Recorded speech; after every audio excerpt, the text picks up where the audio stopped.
Good afternoon. My name is Brandon Graham, and the purpose of this presentation is to look at the 5 views presented in Johnson 2010 and how psychology and Christianity relate to one another. The view that I am going to be studying is the integration view, and I'm going to make a case for why in particular the integration view would be best for my research area and how it would particularly benefit when exploring further my intersection of economics and psychology.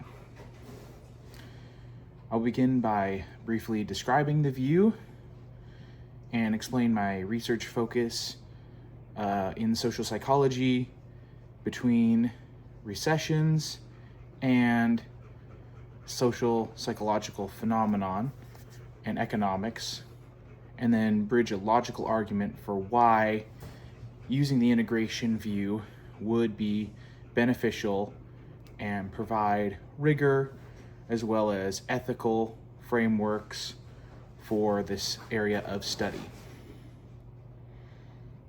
Ultimately, I hope to persuade that this integration view will offer a more complete, ethical, and transformative way of performing this research. Let us begin. Moving to slide 2, the foundations.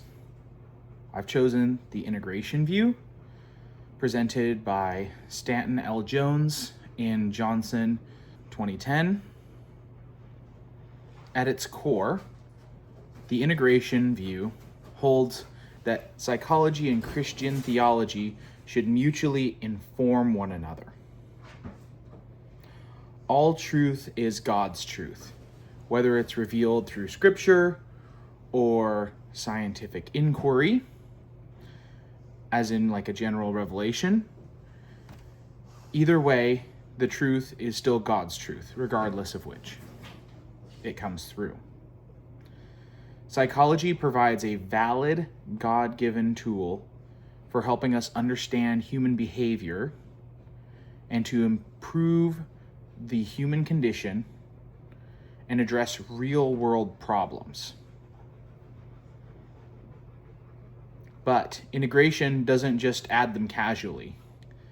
And that's what I really like about this view in particular. Jones emphasizes that it's a deliberate commitment, letting our Christian convictions, rooted in the scriptures, rooted in our understanding of Christ and Christian theology, shape every aspect of psychological work. So not just any surface level sort, it is actually deeply entrenched, the scriptural aspects to it. It's not compartmentalizing faith, separating them, or allowing secular science to go kind of unchecked. It's saying, no, we need Christianity to inform the way that we see these psychological studies and phenomenon. It's sort of weaving them together in a thoughtful way, where psychology can inform us about things that are revealed through that method, even though all truth is ultimately God's truth. So it should line up with the scriptures.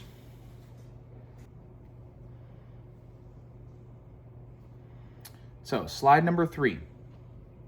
Building on that overview, let's take a look at how this actually explains the relationship between psychology and Christianity. Scientific findings should be critiqued and then ultimately enriched by biblical teachings, a biblical perspective. However, at the same time, theological insights can give us good ways to actually apply that data in the real world, for giving us a more complete picture of what humans are, integrating things like the soul and others. And it avoids isolating scripture from everyday life, where we hear all these secular studies all the time, going on about this and that. This allows our biblical perspective to inform our scientific understanding.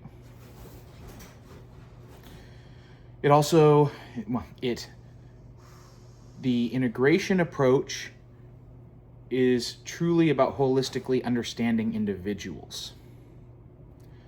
Every aspect of a person, mind, behavior, soul, all are integrated in this understanding between science, where you get a lot of the mind and behavior, and where faith, you get a lot of the soul, but there is overlap and in between. So a biblical ethical framework can inform the moral and spiritual dimensions of behavior that more scientific secular models will often overlook. They are just missing that aspect entirely because they don't have the scriptures. So to summarize, integration seeks a fuller truth, a more complete picture, by refusing to let either domain stand alone and instead allowing them to inform one another. Onto my specific area of research. My focus in social psychology is an intersection between economics, behavioral finance, and social psychology, specifically how recessions amplify and exemplify cognitive biases like myopic loss aversion, expectations, heuristics, social influence, herding behavior, among many others. And the relevancy is helping to explain why investors are irrational during economic downturns or recessions. There are some fundamental pieces like Thaler et al. 1997 on myopic loss aversion, for example.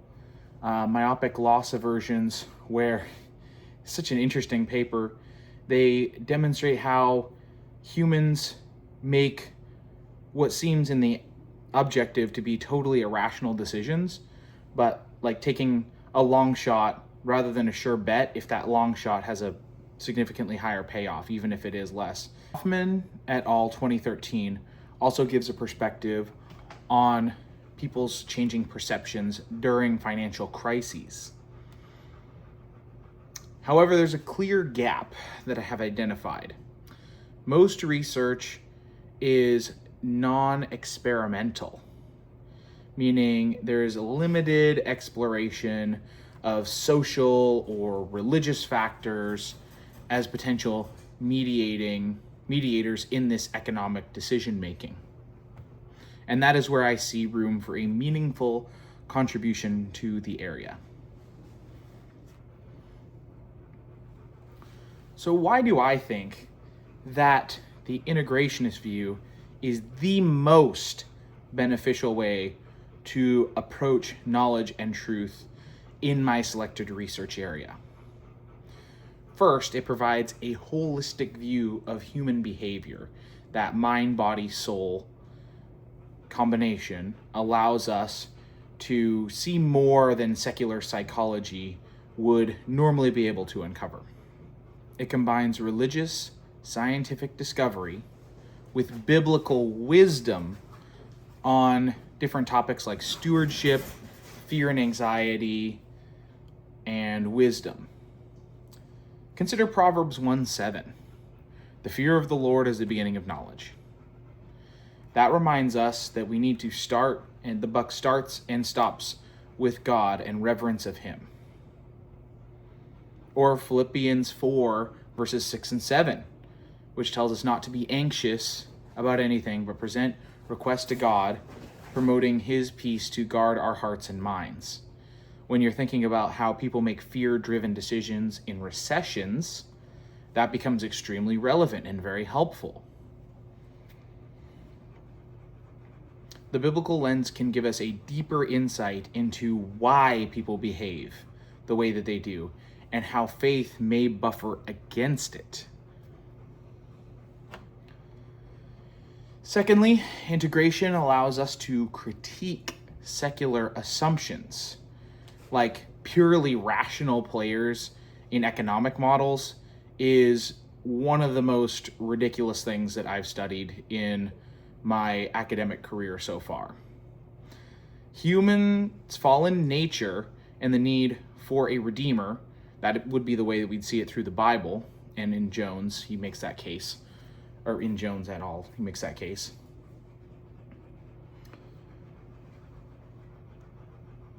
A biblical perspective, we see people as image bearers, right? We were created in God's image, but we're flawed, and we need a redemption to make us new and make us whole.